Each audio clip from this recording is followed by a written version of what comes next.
sagaidīt tos daudz notikumus, kas ir radušies tieši pēc 40. gada, 21. jūlija. Tādā gadījumā šīs nodibinātās valdības klātbūtne. Ne arī tās tūkstošiem, desmitiem tūkstoši izsūtīt par cilvēku Sibīrijas, bērnu, sieviešu, ne arī tās kolektivizācija, kas faktiski iznīcināja mūsu tautas pamat zemniecību kā tādu. Rūpniecības uzplaukums ir novedis mūsu tautu līdz pirmkārt minoritāti mēs esam kļuvuši savā valstī.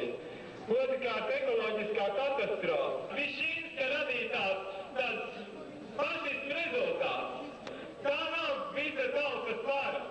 Vai tad jūs domājat, ka tautas vara pret savu tautu izraisa masu deportācijas, ķimizācijas un tā tālāk?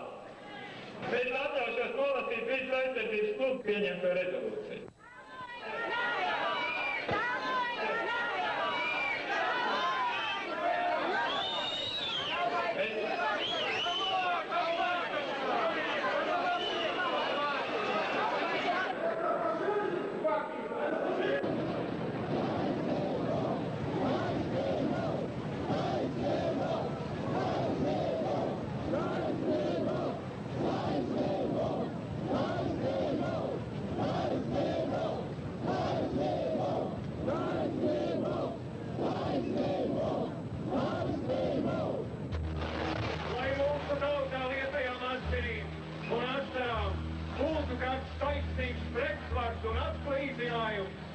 Lai mūsu tautu vairs neskartu tādi briesmu darbi, kas tūkstošus, jaunus un vecus, bērnus un sirmgalvis aizraut